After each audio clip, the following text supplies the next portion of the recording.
That time of the day, NFL news and notes. Eagles getting ready for the Patriots. You can listen to the game right here on 97.3 ESPN.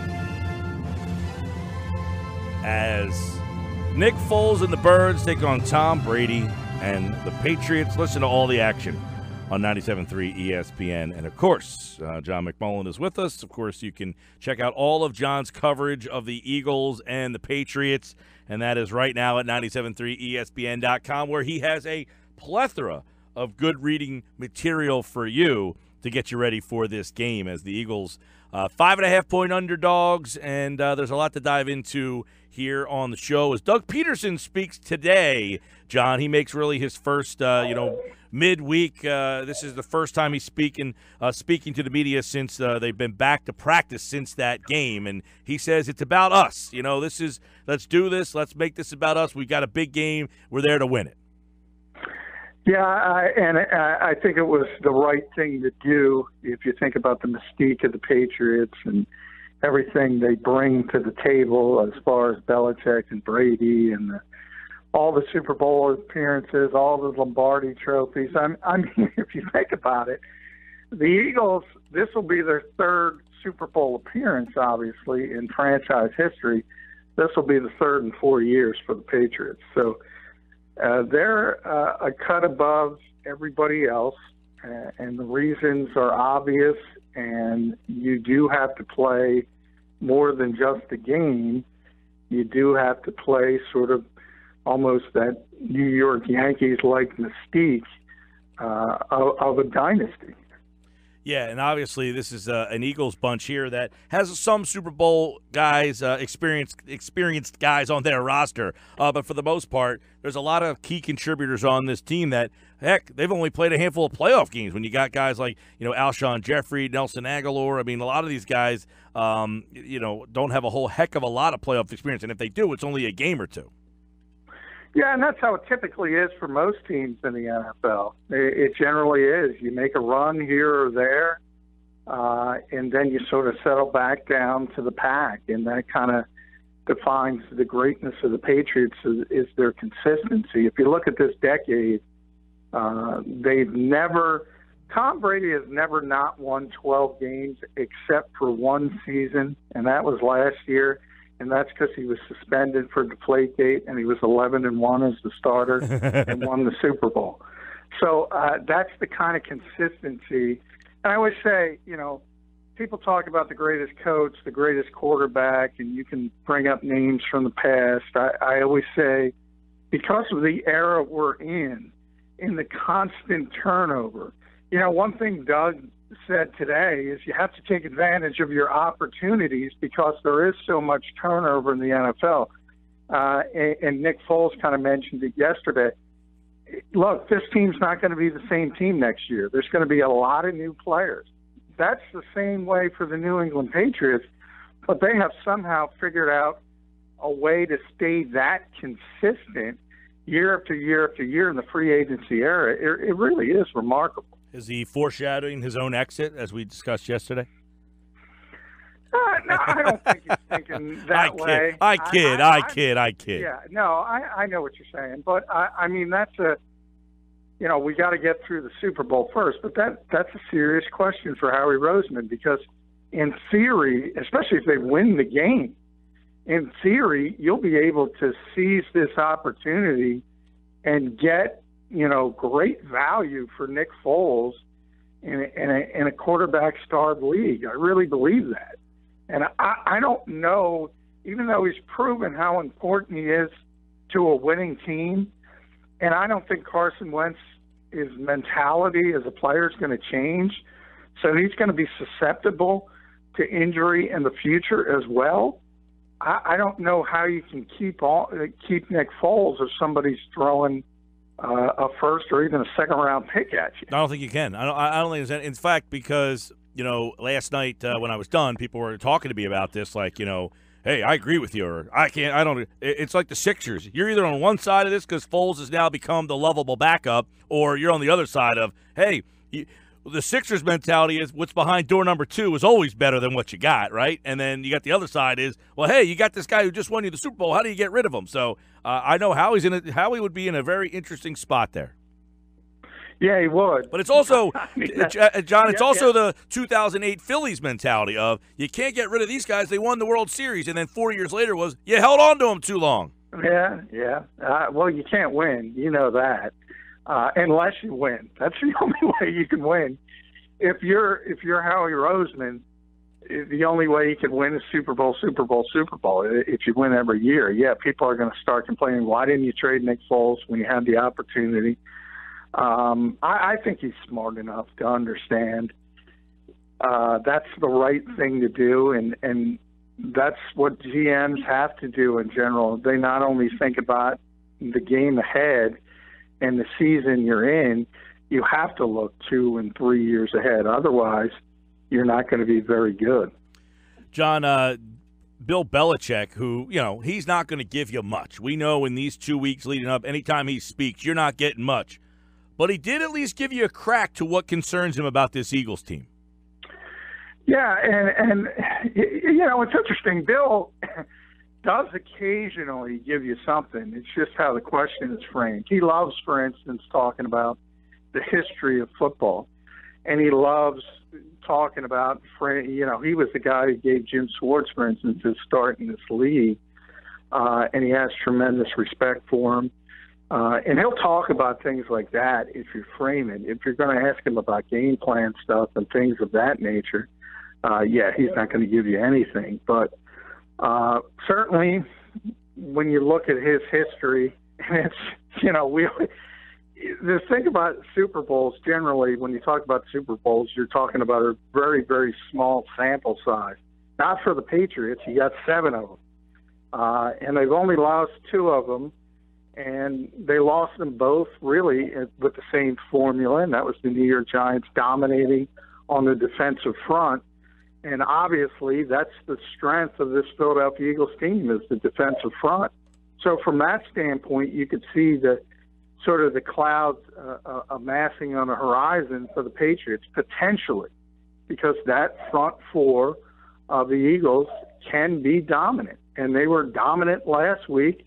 And they've been really dominant for the past month. I know we'll dive a lot deeper into the matchups and talk a lot about this next week and stuff, but just on the surface, what's the Patriots offensive line look like compared to Minnesota and Atlanta? It's much better than Minnesota's and really Atlanta's. I think Atlanta was a little bit better than Minnesota from an offensive line perspective. It's not the Eagles' offensive line, but it's an above-average one. So it will be a tougher test from that standpoint. But if you look at the matchups, Patriots' offensive line versus Eagles' defensive line, that's part of a game where you would give advantage Eagles. And that's the strength of this team on both sides of the football. Generally, the Eagles' offensive line has an advantage over the opposition's defensive front and vice versa. And I think that's going to hold true again versus the Patriots. But there are other parts to the game as well, which you also have to deal with. And John's writing a lot about them at 973ESPN.com. Ton of Eagles-Patriots coverage on our website. And, one thing is for sure, Nick Foles is going to be we talked a little bit about him yesterday, but as you wrote that he's focused, he plans to be ready for this team as is obvious. But how much do you think the Eagles will place on him in a game like this? I don't think coming in game plan wise they will put much on his shoulders. Right, like based on what they saw last week, did they say, you know what, we have more trust. Let's do equal to what we did last week. Let's see how much Nick can carry us. No, I don't think so. And by the way, I don't think that's what happened in that game. I think he got really hot. I think if you look at the early game plan, it was a bunch of short throws, a bunch of RPOs to try to get Nick some confidence. So I don't think they went into that game thinking he's going to throw the ball all over the lot. Then they got the big lead and started, sticking out their chest a little bit and feeling confident.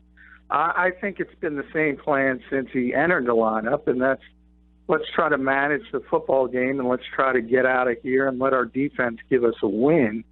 I think that's ultimately the way the Eagles have been playing and the way they will continue to play. John, an area on offense that you like Philly against this defense? I like their offensive line against the Patriots front. I think they should be able to run the ball. We've talked all year, long before the Patriots win the Super Bowl. That's the weakness of this team, is the talent level on the front seven of their defense. It's not great, and it's pretty obvious. There's just not a lot of difference makers there. So I think they will have an opportunity to run the football. The Patriots have the weirdest defense in pretty much in recent NFL history, in the fact that they're bottom 5 in yards allowed and top 5 in points allowed. Yeah. And they were terrible. They were terrible, first 4 or 5 weeks of the season, and there was a lot of people saying they can't fix this because they don't have the personnel. Yeah, and I don't think that, again, speaks to the greatness of Belichick. I do think they have the personnel in the defensive backfield. They're very, very talented. Better than Minnesota? Better than Atlanta? No, probably not. No, certainly not better than Minnesota. Probably on the same level as Atlanta. But they had a lot of communications issues. Gilmore, obviously, his first year there, had some issues fitting in, but he's a very talented player. They have good safeties. So that aspect, it's pretty good. The front seven, they've gotten better. But as I said, what they do is they're the cliche bend but don't break defense. They'll give up yardage, but they won't give up points. And they're kind of waiting for you to make the mistake, whether that's a negative play that kills a drive, a penalty, a false start, a holding call. That kind of stuff can kill you. It can kill you any week, but especially against the Patriots. But, yeah, they're not overly where you go, wow, awe-inspiring talent. You just played the team with probably the best talent in the NFL defensively, and you lit them up. Mm-hmm. So from that standpoint, the Eagles are a very confident bunch. As they should be, coming off of beating a very good defense and playing against – if I just to say to you, the Minnesota defense or the New England defense, you're probably not even a question taking the Minnesota defense. Yeah, from a talent perspective. But, Mike Zimmer – admitted after that game in his season-ending press conference, he probably stuck with some things longer than he should have that worked in the regular season that weren't working on that particular day. That kind of defines what Bill Belichick doesn't do. He's the best adjustment coach in football. If something isn't going the way he expects it to, he's not going to be the guy that keeps pounding the square peg in the round hole. He's going to try something else. So from that standpoint, it's a tougher hurdle when you're facing a coach like that. Yeah, and that's where Pederson, we thought I think universally we thought outclassed Quinn, did the same to Zimmer. I don't know that you can anticipate that happening. This is a really good Patriot staff. Yeah, it is. And look, I think Doug should have been Coach of the Year. I voted for him as Coach of the Year, but I kind of look at Coach of the Year in the NFL as sort of like what the MVP award was in the NBA during LeBron James's prime. You don't want to give it to the same guy every year, and really, you could give it to Bill Belichick every year. He's the Coach of the Year, so what you're really saying is, who's the second best coach?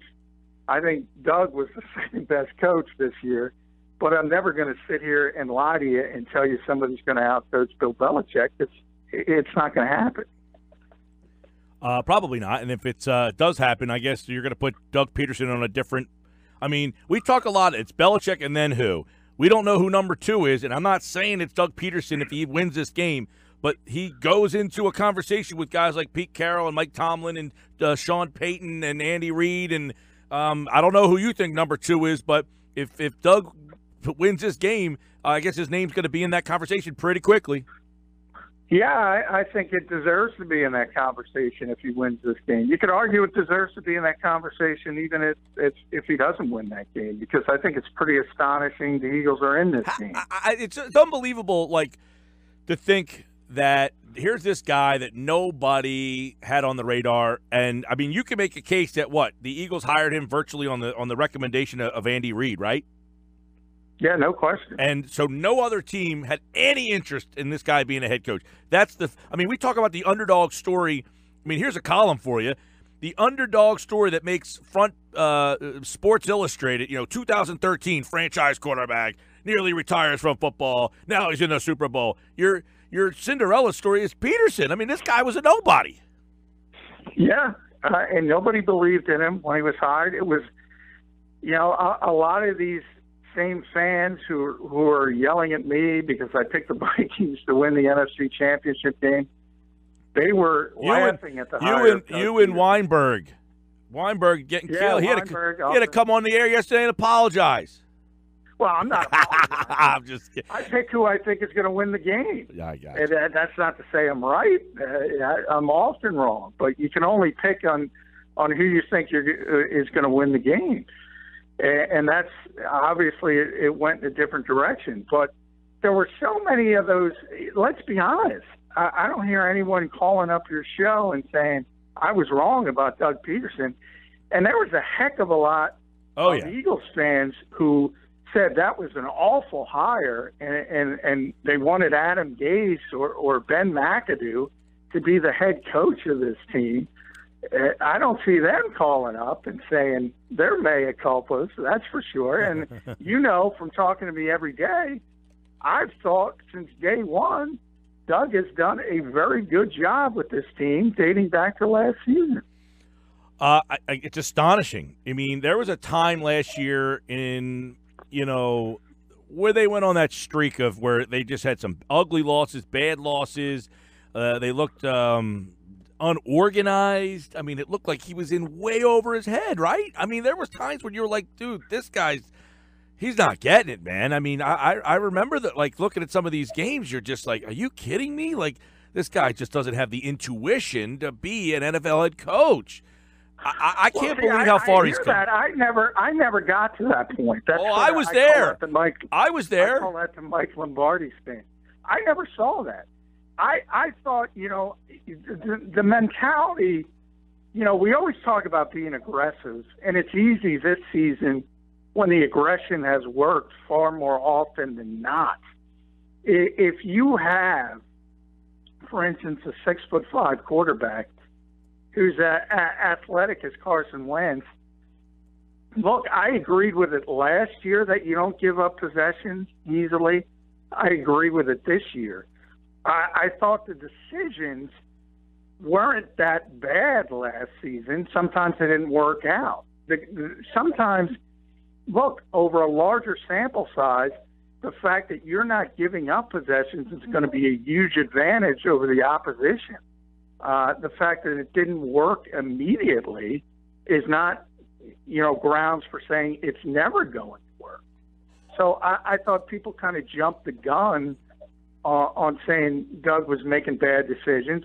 And then the second part, which I think is completely ludicrous, and I've said this numerous times, and I even say this to my friends in the media who are all saying, Doug's not good in press conferences. Well, who cares?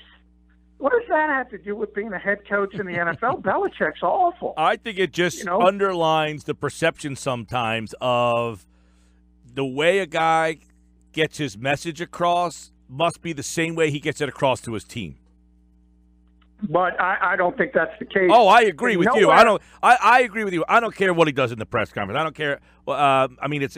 Like Andy, was he frustrating with better job, injuries? I mean, yeah, that was frustrating. But 14 years of it gets compound. I don't look at Doug and say, man, his press conferences make me worry about his preparation.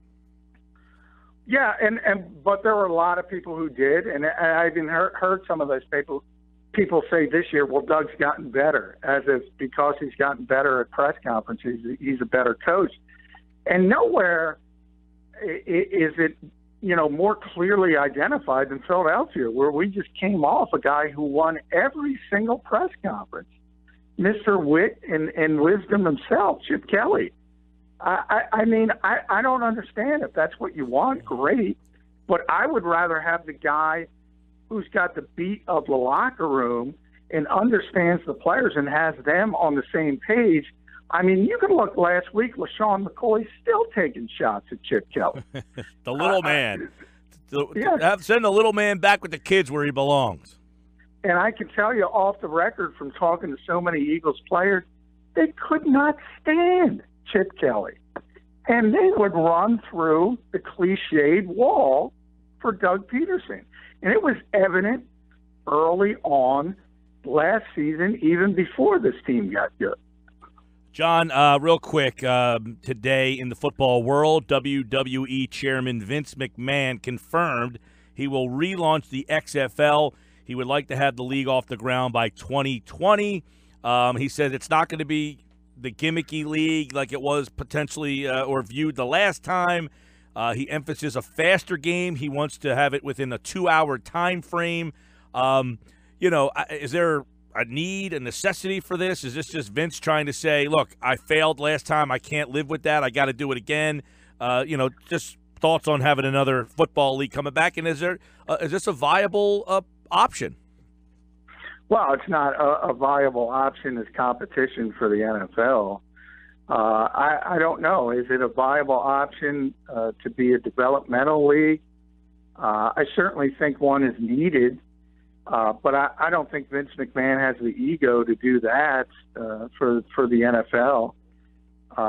So I think it's odd, though. This is odd to me that he is willing essentially to be WCW to the NFL being the WWE. You know what I mean?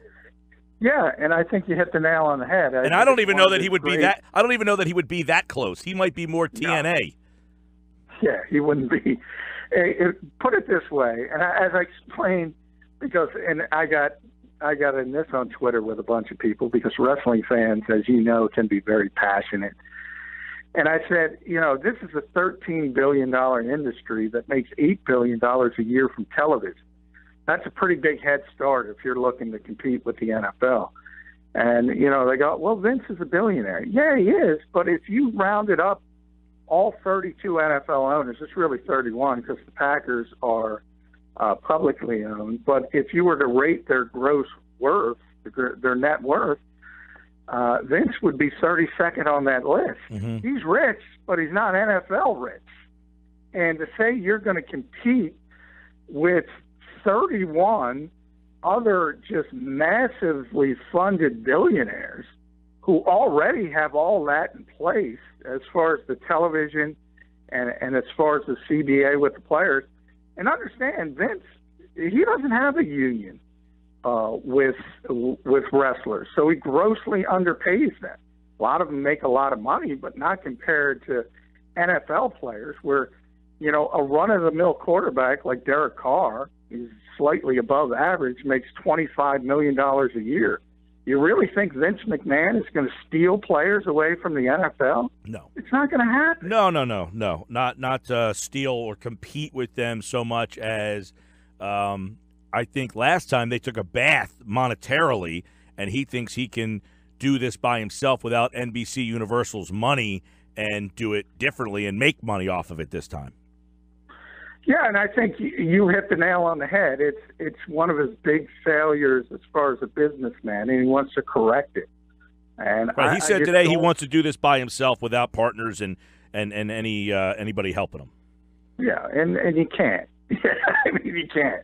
He sold off, I think, $150 million of his WWE stock to get this off the ground. And as I said, you're not going to compete with a $13 billion industry with $150 million, no matter how entertaining you are.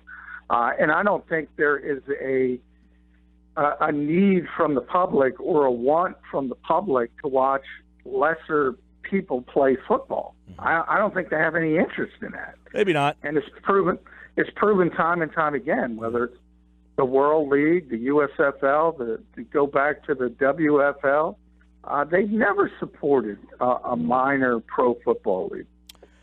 More on this. Minor league of pro football. Yeah, more on this in 2020. John McMullen at JF McMullen on Twitter. Check out all of his Eagles-Patriots coverage right now on our website, 973ESPN.com. Thanks, John. Thanks, Mike.